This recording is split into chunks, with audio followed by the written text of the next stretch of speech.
Hey everybody, welcome to Naturalistics, a podcast dedicated to helping you become a better naturalist. My name is Stefan. Here with me is Matt. What's up? And this month on the podcast, Matt and I are going to be talking about hunting and gathering. The ancient art. The ancient art of ancient naturalists. Yeah, so it's, how are you doing, Stefan? I'm doing all right. I'm feeling pretty good. We're finally getting some crisp fall weather here in southern Maine. Yeah, the leaves are starting to change, and still a lot of birds moving through, and Bunch of sparrows at my house this morning. We were like inundated with sparrows. nice. It's also like caterpillar season and spider season. There's a lot of cool invertebrates to find I've been out seeing there. a bunch of praying mantises too. Oh yeah, I have something to tell you. Did you know that roly-polies are crustaceans? Oh, I didn't know that. Isn't that weird? Crustacea. Is that crustacea? Is there crustacea? Yeah, it's an order.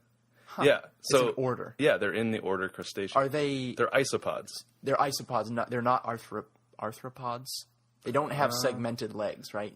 No, I don't think so. But they're in Crustacea, which I just thought was crazy. So we actually have two crustaceans here. Land crustaceans, that is. Land dwelling. We have the fairy shrimp, and we have the roly-poly. And maybe more. Maybe more that we don't know of yet. Undiscovered. Cool. That's awesome. Do you know any other names for roly-polies? Pillbug is one. Pillbug, I've heard.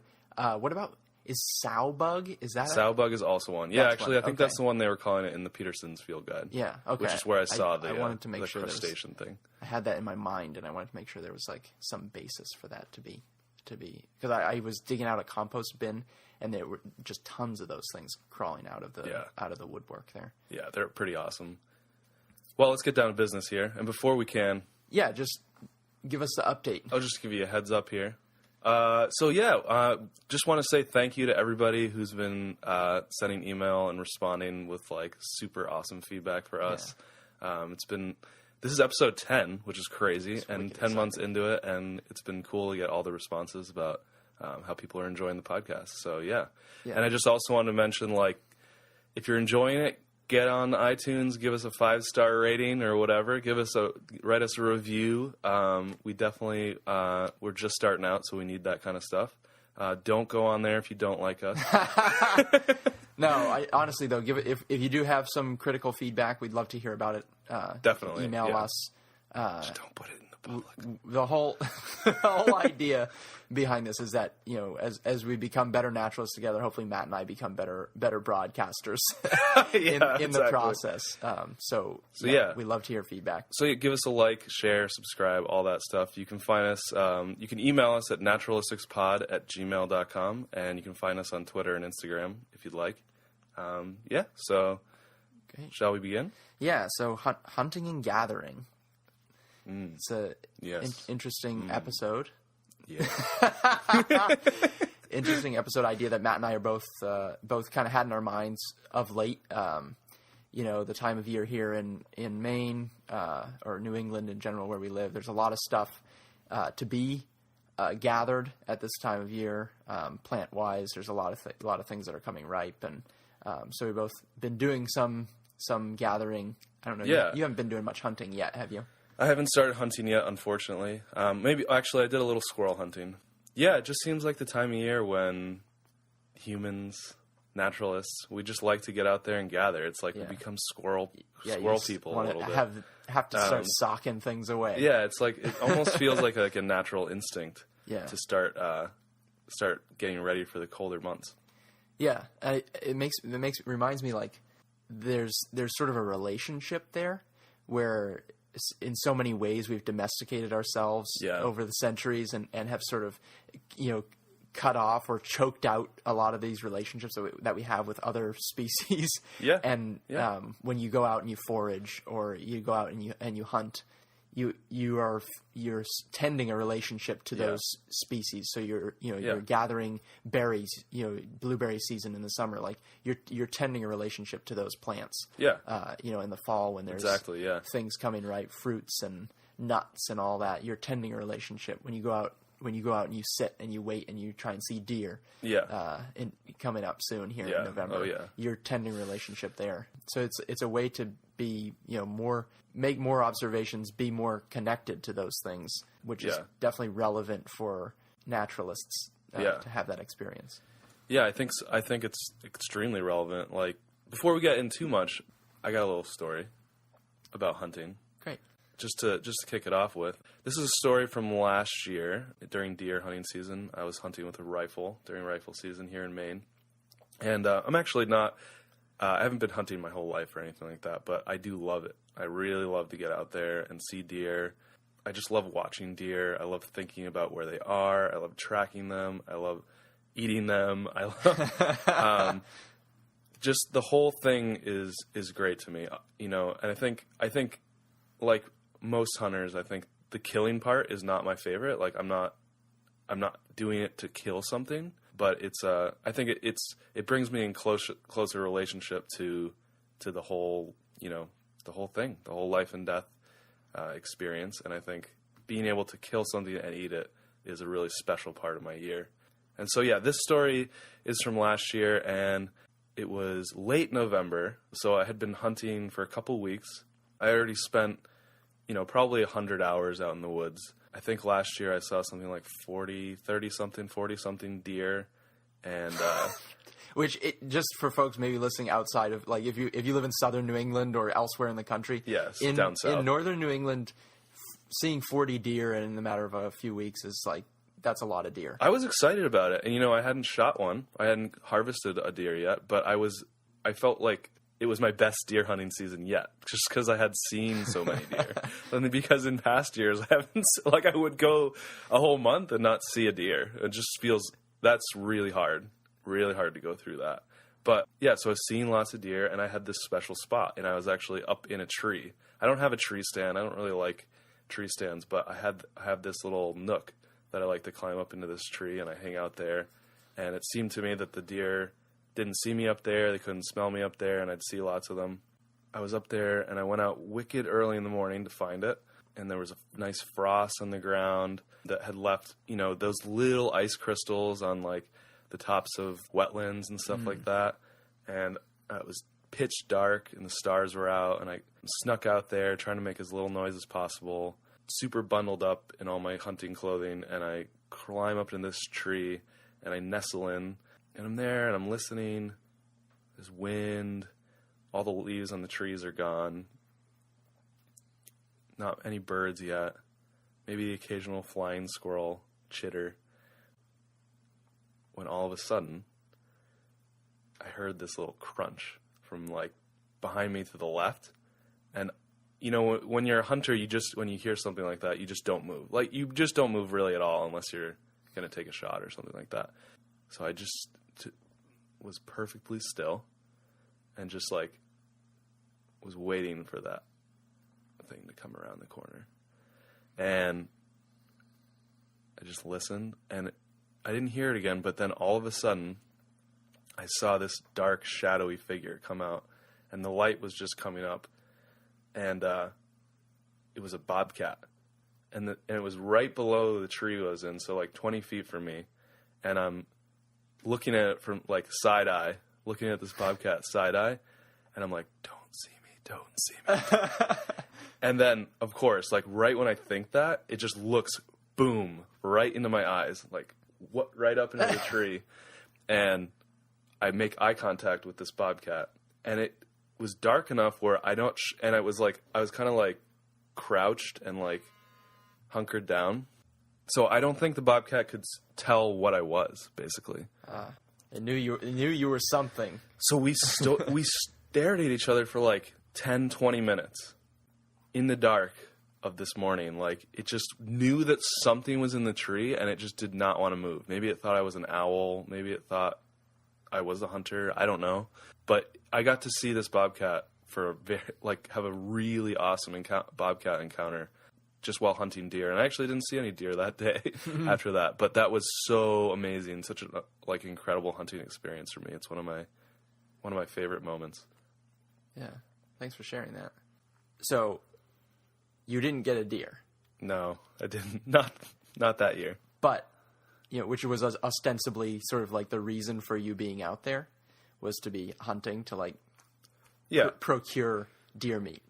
And yet you've shared with me that was your like your favorite, your best year of hunting. It was, yeah, it definitely was. And that moment with the bobcat, or however long it was, the 20 minutes with the bobcat, was like one of your better hunting experiences, even though you weren't actually harvesting a deer. So I guess what I'm driving at is sort of like there's this, you don't necessarily need, like, you're still here. You've been well fed over the course of this last year. And so you don't necessarily need that food, but getting out there there's like a greater value in it than just sort of the physical sort of food aspect. Yeah, I mean, to me, getting back to the Triforce and the storytelling, the curiosity, the observation, I mean, hunting fits for me so much into that because, I mean, my curiosity about deer is so much driven by wanting to eat them, but also being a naturalist, wanting to understand them better, and also through deer, understanding all kinds of other animals better.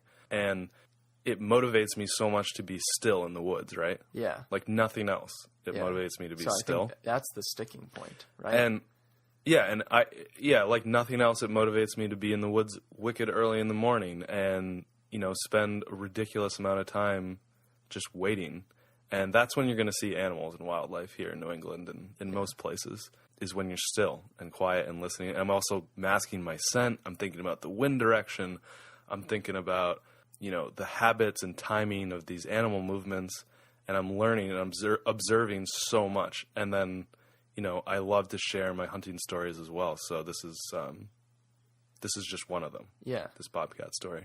So I think, to me, like, I'm processing this as like, by going out, with the intention of hunting, you are creating a need for all those other things which you just described. Yeah. Like all those things, paying attention, observing the wind direction, all that stuff is like all derived from this need. Yeah. Like, you need to do that stuff. If you're going out, if you're hunting, you need all that. Exactly. But because of the food system that we have in this country and this day and age, you as a naturalist or as a hunter or both, you have to create that need for yourself because in truth, food is super cheap. I know people with expensive grocery bills might like to disagree, but in reality, our food system has created such cheap food that we don't need. Yeah, and I think unless we create the need for ourselves. And I think this is the original naturalists, right? Were hunters and gatherers. Like, that's almost the first times that people needed to know all that natural history and all that ecological interconnectedness comes from the need to feed your family, right? Yeah. And I need to know how to track animals because I need to put food on the plates. Like, if you look back in time and to people who are still hunter-gatherers, these people have immense knowledge of place, immense natural history understanding, but they also have a lot of other knowledge as well. And I don't think that being a naturalist is just about finding cool things or about being psyched about nature. Just being psyched about nature. It's about that we don't need to just be naturalists that are finding like cool knowledge. We can be we can actually feed ourselves with things that we find. And so you can be motivated to understand something better, and you can also be motivated to find food and actually have dinner. And those can both be motivating. Yeah. And I think part of that is it's built in to who we are as people. Yeah. And we're supposed to have the kind of relationships that we have with food plants and food animals. Like, that's part of who we are. Yeah. And so you're almost designed to be a naturalist in that way. Exactly. Yeah. And it's easy to pick it up because it's part of our system. It's part of our DNA. Yeah. And that's part of the thing. I think, to me, that's part of what makes it so addictive too. It's like you get thrilled when it's like the season for the thing that you're going for. Yeah. There's something, that's exciting about going and hunting, there's something really exciting about foraging and finding like a nice sweet patch of mushrooms. Mm-hmm. Yeah. All that kind of stuff. So speaking of which, I'm psyched. I'm itching to talk a little bit about that. You got something for me? I got something. I got something. Yeah. So I've got a pretty big grin on my face right now because I'm thinking about one of my favorite food plants, butternuts. Yeah, butternut. Here in the north, or a large part of eastern North America, we have a couple of species of walnut trees, and one that listeners may be more familiar with is the black walnut, because the wood is so highly prized. And a closely related species that we also have, and which is actually native to the part of New England that Matt and I live in, whereas black walnut is a more southerly, just slightly out of range for us, is the butternut. So, butternut, Juglans cinerea. Cinerea. A little Latin drop for you. I thought it was pronounced juglans. That's what I wondered about that. But, I actually, because of this whole butternut thing, I looked into it a little bit, the naming of it. Yeah. And the Juglandaceae, that naming comes from the Roman name for Zeus, which is Jupiter. So it's named, really? It's named for Jupiter. Yeah, it's like Jupiter's nut or something like Jupiter's nut. I know. It sounds hokey, but all right. But yeah, so that's when I started. I always pronounced it Juglans. I always pronounced it Juglans, but then when I learned that, I was like, so Jupiter, Juglans. I don't know. Man, I could be wrong. Who knows? Whatever. Maybe no one knows. Right? All right, let's get down to the story. All right, here. so anyway, butternuts. Last fall, I discovered some black walnut trees near where I was living in Sandwich, New Hampshire, a place called Wentworth Hill. There's some beautiful older black walnut trees up there, and so I got, being squirrely and being of that mind, I started kind of socking them away, and cleaning them. They have like this soft, like mushy green outer husk that is really pungent, has a really strong aroma, and you peel that away and you kind of wash off the nuts themselves. They're in like a really hard woody shell, and then the kernel inside that. But so I processed a bunch of black walnuts last fall, and have enjoyed them, cracking them. It gets back a little bit to that sort of like, well, I could go to the grocery store and buy a bag of California grown English walnuts for like what, like you could get like a 1 pound bag for like $4, right? Yeah, it's pretty cheap. They're pretty cheap, and they're already shelled. Yeah. And just ready to use in recipes or whatever. Like, it's cheap. Food is cheap. Right. And so, like, why am I interested in harvesting wild nuts that are much harder to crack and Jupiter's nut and all that? But anyway, so I was on this black walnut kick, and I had sprouted some to plant, and I don't know, it's just really excited about it, which is again part of that motivating factor, right? Yeah. And a friend of mine, more recently, this past summer, towards I think middle to late summer, a friend Jen told me, oh, there's the one of the largest butternut trees in New Hampshire is in Sandwich. And I was like, oh, really? I don't know about that. She's like, yeah, it's on Sandwich Notch Road. I found it in this book of, like short hikes to big trees. Giant tree book. And I was like, Sandwich Notch Road? Like, that's just like right up the road from me. So yeah, I was excited to learn that there were butternuts near me, or at least one near me, because butternuts had succumbed to a disease. And do you know, Matt, they're pretty hard to find. Was it a fungus? I don't know. I think it was a fungus. Somehow, a fungus is somehow related. Whether that's the causal, that whole family is species is having a hard time because I think there's some fungus that's damaging the trees themselves. And I think my understanding is that it's another sort of imported. It's not sort of, there's no natural resistance. And in particular, it seems like black walnuts are more okay.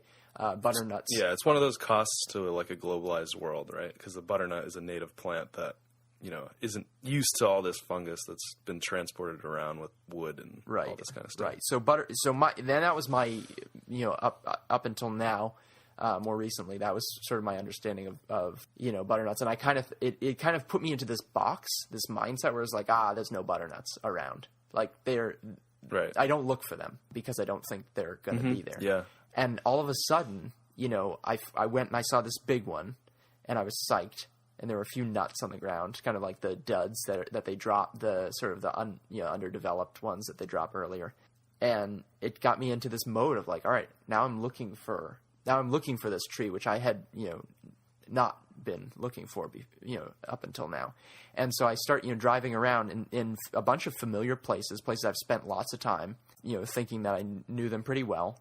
And I start to see, these trees, which look like walnuts. The walnut species in North America have really long compound leaves. So they have like one long leaf stem with a bunch of leaflets on them. They can be quite long, over a foot long. Very segmented. For the most part. Yeah, so they have, and their overall appearance is quite distinctive. When you start to notice, when you start to pattern on that and start to look out for them, they're pretty easy to spot. And so I started to notice these walnut trees in all kinds of places where I hadn't been, had driven by them, probably hundreds of times and never noticed them because I wasn't looking. I look closer and sure, some of them are black walnuts, but actually quite a few of them, actually more so, there were butternut trees in a lot of places, a lot of my old stomping grounds. So they're kind of growing together. Yeah. In places like you can see some are tended to, like some are yard trees. And it's clear that they're like, okay, there's that, the butternut. And I got into, I asked some like old local characters about that and, explained to me about like, well, back in the day, we didn't have the transport that we have nowadays. The transport. You couldn't jump in the car and drive to Conway and buy a bag of walnuts. If you wanted walnuts, you planted them. You stored them up for the winter, right? So yeah, for the winter. Frank Eastman, a great, that's awesome. Great local character of North Chatham, New Hampshire. So yeah, I started to notice all these butternut trees along this cold river valley, and since then in other places as well. And so I've collected some butternuts and drying them out and getting them ready to store. They store well in the shell, and then you can crack them out, and they're tough to crack. Like I said, they're it's not like a pecan or an English walnut, the sort of your standard garden variety walnut that you would buy in the store or order from one of these nut catalogs or something. But somehow it's still worth it to me, and it's created this whole. Well, they're one of the best tasting nuts that you can eat, really. And that's debatable. It's like to me, yes, of course, I would say that far and away both black walnuts and butternuts are much more rich in flavor and more robust and just so good, so satisfying. A little biased, but I agree though that they're the best. Yeah, but the whole thing, like, it leaves me with, and I'm still on this journey. It sort of led me into this place where it's like I'm like magnetized to walnut trees. I pick them out all the time. The other day I was riding my bike home from work, or it was just yesterday, and I spotted a couple new walnut trees. Yeah, nice. I got to look closely, and I think they're both black walnuts. One I'm not sure though. It's a little sick, and I couldn't reach the leaves. Yeah. They're starting to drop now anyway. But the thing is, it clued me in to all these neat characteristics that I didn't know about. Like, nice. I've noticed like butternuts have fuzzy leaves. Yeah. I never would have known that. And I might have read that in a field guide, but it didn't stick with me. Yeah, you didn't need to know it and retain that information. And there's something about that, like, I'm touching, I'm smelling, because black definitely. Walnuts, the plant itself has a really, the nut husk has that, that smell. I'm tasting them. But, the leaf, if you scratch a leaf stem on a black walnut tree, it has that same pungent, spicy smell. Butternuts don't really have, I don't have the best sniffer, but butternuts don't have much of a smell. The husk on a butternut is hairy and sticky, whereas the black walnut husk is not sticky, not hairy, but has that strong smell. So the black walnuts are thicker husk. The butternuts have a thinner husk. There's so many neat things about the trees. Yeah, those details that I've learned as a result of this, because I'm squirrely, and it's on a micro level and a macro level too, because you're getting those details of like the touching and feeling and smelling and sensing, and then also like the landscape level of like you pick them out and you know where to find them. Yeah, they seem to grow near near water. Yeah, I'm noticing them like in nice. Backyards on like a street where all the houses' backyard runs down to like a stream. I'll go along the street and I'll be like, yep, there's picking out the crowns, like there's a butternut in behind these houses, and it's like they're all in this like low wet area. Yeah. And then then I have, it's like, but all these questions are bubbling up too as a result of this, with like I'm thinking like, so how, with a situation like this, it's certainly not the only one where a native species is beset by, some sort of foreign disease or fungus or something that's hitting them pretty hard. How does this species' relationship with humans bear on the future of, how does that, because a lot of these, trees, like Frank Eastman was saying, like people used to care for these trees. Yeah. And they're not being cared for as much anymore. Not so much. I mean, some people some people are aware of them. Not many people, I think, if you ask your average, New Englander, like there probably aren't, you'd get a smaller percentage of people who would say, yeah, I know there are some native species of walnut that can be found and eaten around here. So I don't know. Yeah, I mean, it's been an awesome, it's complicated experience. Yeah, there's a lot to unpack with that story, but it gets back to the point of like because I wanted to go foraging for these things. Yeah, there's this sort of like drive, this motivation that you can't craft this sort of motivation out of thin air. Like it comes from like within you. And it's like the naturalist in you like needs to. Yeah. And it's like the fact that you can eat it, I don't know, creates this whole like, it has such a utility to it. And it has such like a connection to us in that we can like have a meal with some butternuts, but also that, we can tend to these plants over time and watch them and we can go back to these places where they are. Yeah. See where they're doing well. Like because they're, reaching reproductive age, in theory, they'll eventually breed resistance, I feel like, to the fungus. And you'll get, you collect nuts from ones that it's like, okay, they have the disease. I can see that. Right. Oftentimes you see them with dead limbs. And it's a good way actually at a glance to distinguish between black walnuts and butternuts. It's like, okay, does it look sickly? Yeah. Then it might be a butternut. But, you collect nuts from those trees that have the disease but are doing pretty well in producing nuts. Sprout those, plant them, and so on, and eventually you'll get, I would think you'd get somewhere where you'd have a pretty hardy tree. Yeah. All right, Stefan. So now we've talked about like maybe why you might want to forage, some of the benefits, and like why, as a naturalist, if you're not a forager, you might want to get into foraging, or if you're a forager, why you might be a naturalist. Yeah, you might already be a naturalist. You might already be a pretty good one. It's hard to forage without being curious, making observations, and then sharing it with people. It's almost like the storytelling. A forager is a naturalist. Yeah, definitely can be a meal that you share with someone. Exactly. Like you got your deer, and then you get to share these delicious venison steaks with people. Like that's like bringing it all around full circle. But now that we've talked about why, let's talk about how. How do you forage or hunt? What are some of the things that we want to be thinking about?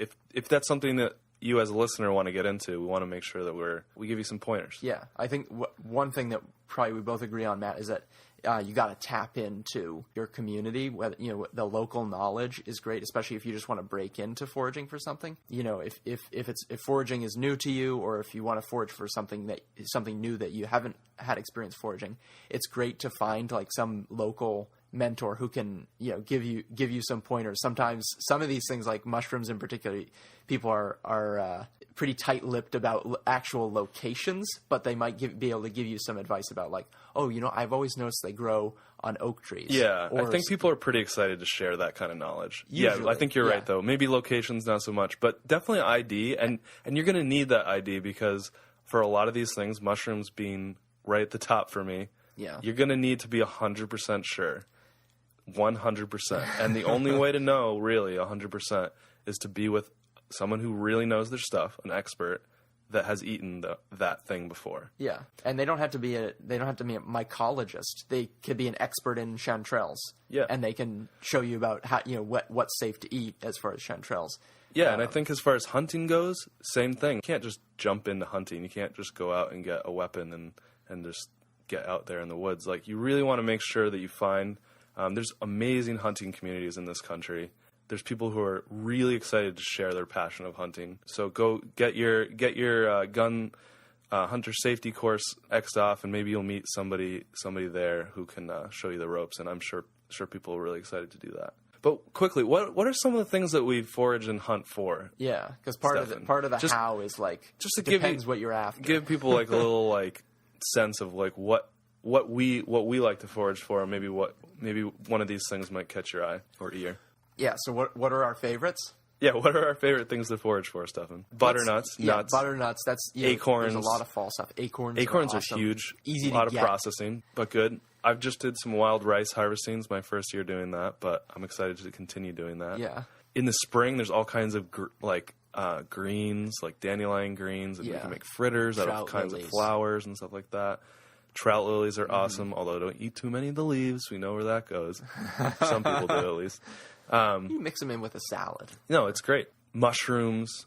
There's, throughout the growing season, berries. There's usually some kind of mushroom that's edible. Yeah, mushrooms in our area really kick off like June. You start to get like there's like the morels and the dryad saddle are like your spring mushrooms. Like you'll find those in May. But then like stuff really starts to fruit, like lots of variety of fruiting mushrooms in the summer, like starting towards the end of June. Like chanterelles can start popping up late June. Yeah, so mushrooms are great, and joining some kind of mushroom group or there's some great Facebook groups for mushrooms. There's a lot. There's a lot there in mushrooms because the variety is so great. And there are a few mushrooms that are very easy to identify. Again, you want to be 100% and you want to have an expert identify them for you. But, chicken of the woods, hen of the woods, chanterelles, morels, these mushrooms are pretty easy to identify and are very tasty. Yeah, so. And I would say we recommend adding like one species at a time. Like take it slow because it can be daunting. Like just like getting into just like learning about mushrooms,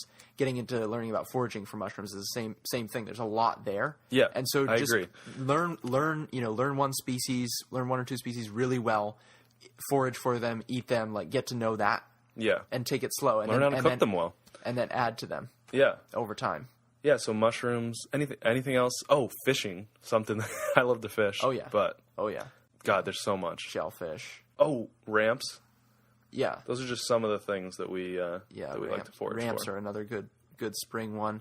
Ramps kind of touch a chord for me or touch a nerve, I guess you might say, because I feel like it's a sensitive one to forage for. There's a lot of things like mushrooms, especially like it's not the organism itself, it's the fruiting body that you're harvesting, and so it's okay to you can harvest them pretty much with impunity. It's kind of like taking the berries off off fruit. Yeah, exactly. So oftentimes when you harvest a mushroom, it's already released spores, and the cycle is more or less complete already for that stage of its life. Certain things like chaga is one I'm thinking of that's not the case. But for most mushrooms, it's okay to take a lot of them. So, but ramps are kind of get abused a little bit. People seem to take a lot of them and they'll dig up the whole plant, right? That's the thing. Yeah, and you don't need to dig up the whole plant. You can.